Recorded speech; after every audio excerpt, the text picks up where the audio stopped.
इसने मुझसे वादा किया है कि आज के बाद कोई चोरी नहीं करेगा।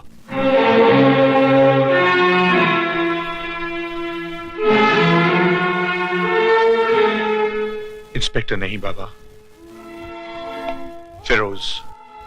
हाँ, कई साल पहले एक औरत का मंगलसूत्र चुराकर जो भाग रहा था, जिसे अगर आपने बचाया नहीं होता तो शायद एक मुजरिम के रूप में वो खड़ा होता। फिरोज, ओए,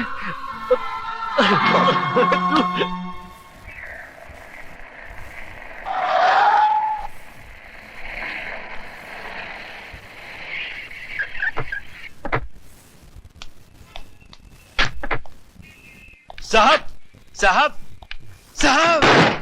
अंधा है क्या? नहीं बाबू, भूखा हूं, इसलिए लड़खड़ा कर गिर गया।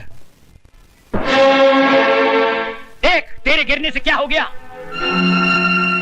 मामूली सा दाग लग गया है, मैं अभी इसे साफ किए देता हूँ। तेरी नजर में ये मामूली सा दाग होगा, मगर हमारी नजर में ये कार बिल्कुल बेकार हो गई है। और राय बहादुर उस चीज को कभी इस्तेमाल नहीं करता जिस पर एक भी दाग लग गया हो। सिक्योरिटी, इस गंदगी को बाहर फेंक दो और फिर दोबारा ये इस ऑफिस की इर्द गिर्द भी दिखाई ना दे। चले बुड्ढे, बाहर निकाल, चल।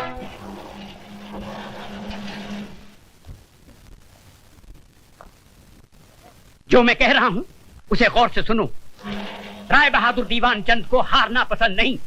60 साल की जिंदगी में ये पहली बार ऐसा हुआ है कि एक इतना बड़ा प्रोजेक्ट हमारे नाक के नीचे से कोई निकाल कर ले गया हो। डैडी, अगर मैं टेंडर की कोटेशन की प्राइस में कुछ कमी कर देता तो हमें लाखों का नुकसान हो जाता। अब क्या फायदा हुआ? लोगों के सामने हमारी गर्दन झुक गई ना। जो प्रोजेक्ट बरसों से हमारे पास था, एक नई कंपनी के पास चला गया। राय बहादुर पैसे कमा सकता है, अपनी इज्जत नहीं। लेकिन डैडी, ये तो झूठी इज्जत है। बिजनेस में तो ये सब होता रहता है। बिजनेस तुम सिखाओगे मुझे? ये सब मैंने बनाया है। घर, ऑफिस, गाड़ियां, नौकर चाकर, ये सब मेरी मेहनत का नतीजा है, समझे? और तुम्हें 2 वक्त की रोटी जो नसीब होती है वो भी मेरी मेहरबानी से। डैडी, आज जिंदगी में पहली बार पता चला कि एक बाप अपने बेटे को पालकर उसका फर्ज नहीं निभाता, बल्कि मेहरबानियों का कर्ज चढ़ाता जाता है ताकि वो जरूरत पड़ने पर सूद समेत वापस ले सके। ये शान और शौकत, ये ऐशो आराम आप ही को मुबारक हो डैडी।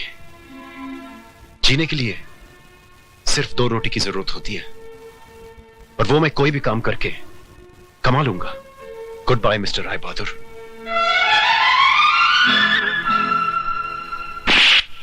जाने की धमकी देता है? कहां जाएगा तू? तेरे चेहरे पे ये रौनक जो है ना, ये सिर्फ इस राय बहादुर के चिराग से है। इस चिराग से दूर गया तो अपने आप को पहचान नहीं पाएगा। जीने के लिए सिर्फ रोशनी की ही जरूरत नहीं होती, अंधेरा भी चाहिए।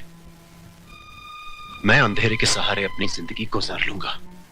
रमेश, जीजा जी, वेरी गुड, वेरी गुड। आप भी बच्चों की छोटी छोटी गलतियों पर नाराज हो जाते हैं। रमेश बेटे, बेटे तुम अपने कैबिन में जाओ, हम अभी आते हैं।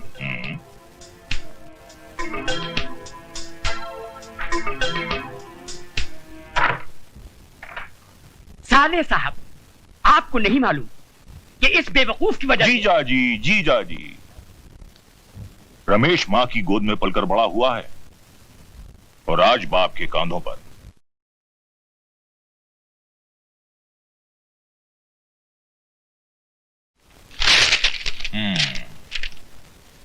डैडी, मैं आपके इस घर को छोड़कर अपने बीवी बच्चों के साथ एक ऐसी जगह जा रहा हूं जहां लोग मुझे आपके नाम से नहीं बल्कि मेरे अपने नाम से जाने। Very good.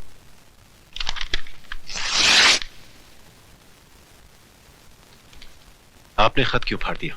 मैंने फैसला कर लिया है। तो तुमने जाने का फैसला कर लिया है? Very good, very good. इसके बारे में अपनी बीवी और बच्चे से पूछा? बीवी बच्चों से क्या पूछना? पत्नी का घर वही होगा जहां पति रहेगा। हरगिज नहीं। तुम क्या समझते हो, इस बेवकूफी के रास्ते पर मैं तुम्हारे साथ चलूंगी? अपने बच्चे के सर से हवेली हटाकर उसे गंदी झोपड़ी में डाल दूंगी। आज मैं समझा, तुम्हें पति नहीं, पति की दौलत चाहिए। जिनके पास दौलत नहीं होती वो पति भी नहीं रहते। क्योंकि औरत किसी दौलत वाले के साथ चली जाती है। औरत नहीं, अक्लमंद इंसान। राज को देखो, वो पिताजी को कभी जवाब नहीं देता। पिताजी उससे खुश रहते हैं और तुम हमेशा अपने उसूल और आदर्शों के चक्कर में पड़े रहते हो। मैं अपनी औलाद को सड़क पर भटकने नहीं दूंगी। उसके मुकद्दर में अगर हवेली का सुख है तो तुम्हें उसे छीनने का कोई हक नहीं। पत्नी और संतान के लिए इंसान ने क्या क्या कुर्बान नहीं किया। हाँ, बच्चे की आड़ लेकर तुमने अपनी कहानी अच्छी तरह से बयान कर दी। समझ गया मैं। अग्नि के सामने ली गई सारी कस्में सब झूठी थी।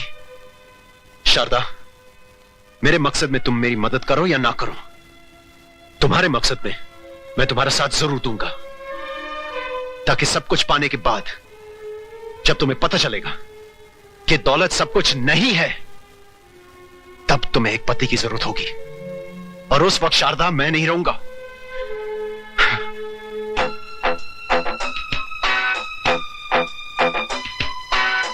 बेटी, मामा प्यारे का यह कहना है कि जो गरजते हैं वो बरसते नहीं। और अगर कभी ऐसा हुआ तो अपने पति को मेरे पास लंदन भेज देना। मैं जीजा जी के कारोबार के साथ साथ इसकी भी देखभाल कर लिया करूंगा। Very good.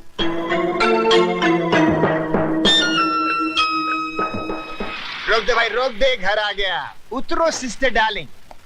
हाँ सिस्टर, तुमने पुकारा हम चले आए, छोटी सिस्टर को भी साथ लाए रे।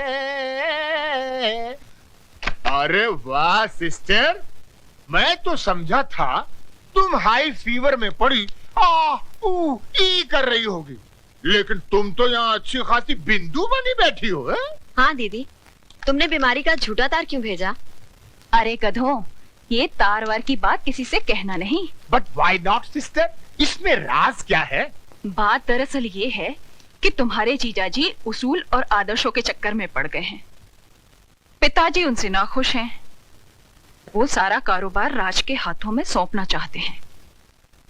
राज ने अगर कारोबार संभाल लिया तो पिताजी फौरन उसका घर बसाना चाहेंगे।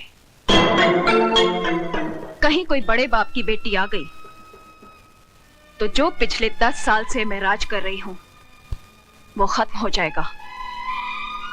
इससे पहले कि राज की जिंदगी में कोई और लड़की आए, तुम उसे शीशे में उतार लो।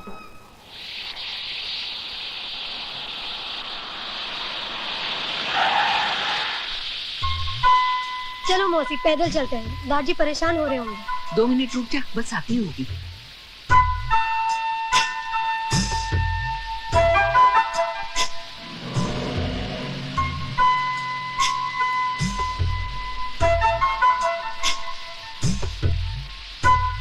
अरे छोटे मालिक, आप?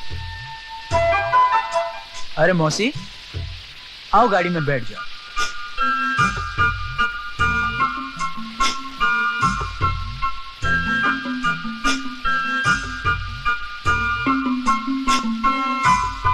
आओ मौसी, बैठ जाओ। बैठ जाओ ना मौसी। चल बेटी, आजा जल्दी। अरे आओ ना। मौसी, क्या हुआ? तुम आगे बैठो, मैं पीछे बैठूंगी।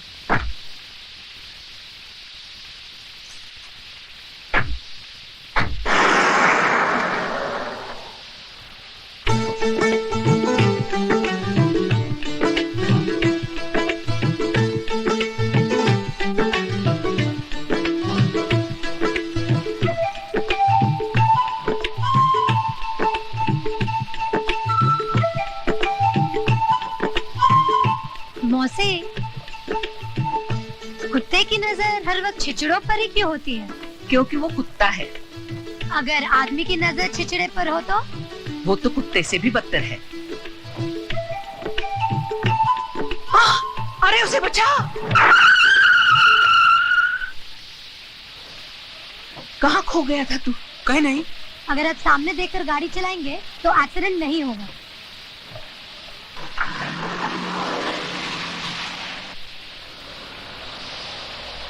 ताती वाव न लगी पार ब्रह्म शरणाई।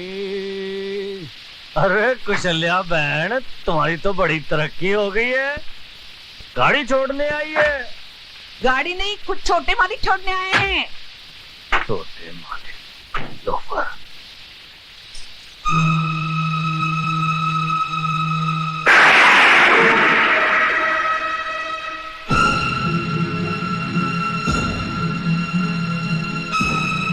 गल अब समझ में आई, कसाई के दिल में रहम क्यों आया। कुशल्या बहन, 40 साल से इन रईस जादों के साथ रहने के बावजूद भी तुम इनको नहीं पहचानी, पर मैं जानता हूं इन्हें। रास्ते में कोई गरीब पड़ा हो ना तो उसकी मदद करने के लिए ये अपनी गड्डी नहीं रोकेंगे, लेकिन जैसे ही कोई लड़की अपनी जवानी का बोझ अपने कंधे पे उठाए चली जा रही हो, उसे देखते ही इनके कदम दया धर्म की ब्रेक पे फौरन चले जाते हैं। क्यों राज साहब, ठीक कहा ना मैंने? ये करतार सिंह तुम्हारे जैसों की नस्ल से बड़ी अच्छी तरह से वाकिफ है। और सुनो, दोबारा गलती से भी मेरी बेटी के करीब आने की कोशिश ना करना। जाओ जाओ।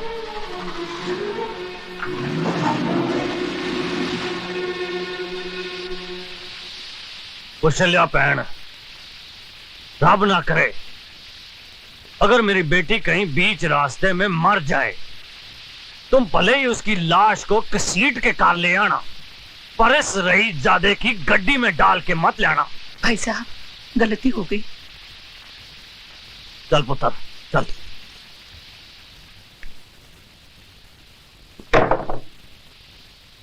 ये कौन है? ए शानी, जरा अपनी जुबान को ब्रेक लगा। फिर उठा लाए किसी को? मैं खुद नहीं आया था, वो तो सरदारी को चांस दे रहा था कि मुझे सुधार के थोड़ा पुण्य कमा ले। बेटी ये राजू है, बड़ा ही प्यारा बच्चा है, बेचारे के माँ बाप नहीं है। इसका मतलब ये भी मेरी तरह लावारिस है। ए, क्या तू भी बिगड़ेली थी मेरी तरह? नहीं, मैं सुधरेली थी। तो फिर इधर सरदार जी की स्कूल में क्या करी है? तुम जैसों को सुधारने का इंतजाम करती हूँ। चल पहले हाथ मुंह धो। काय को जाता है कि एक फटके में सारा बोल वचन दूर कर दूं। सरदार जी, ये फूलन देवी है क्या? नो, झांसी की रानी। दार जी, पापा को दो प्यार जी। जीती रहे। ये तो इमोशनल फैमिली लगती है। माला, आती हूँ रीमा। अरे बाबा देर हो रही है, जल्दी चलो। दार जी, मैं स्कूल जा रही हूँ, शाम को मिलूंगी, नाश्ता कर लेना। ठीक है पुत्र, अपना ख्याल रखें।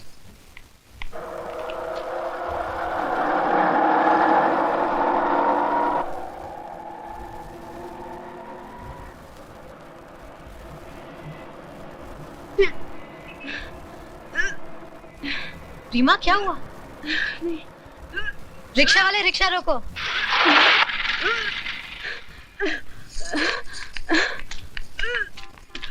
तू ठीक तो है? रीमा, क्या हुआ तुझे? हुआ नहीं, होने वाला है। बारात आने से पहले बच्चा आ गया।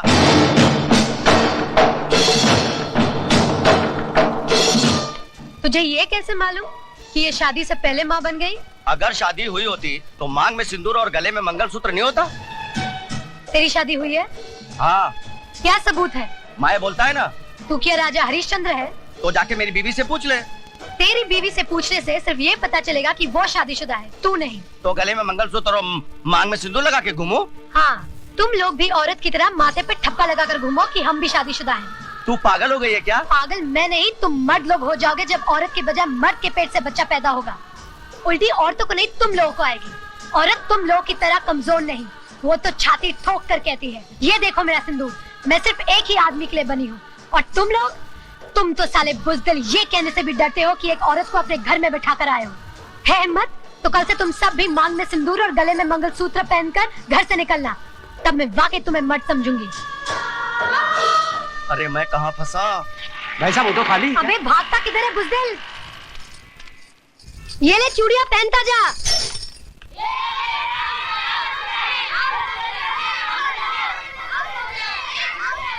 मेरी बात का यकीन कर माला, प्रकाश एक अच्छा लड़का है। अच्छा होता तो शादी से पहले तेरे साथ वो न करता जो उसे नहीं करना चाहिए था। ओफो, तू तो हर आदमी को गलत समझती है।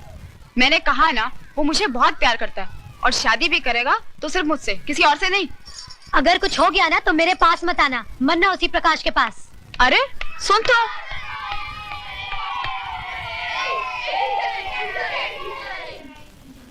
Thank you mister Mukherjee.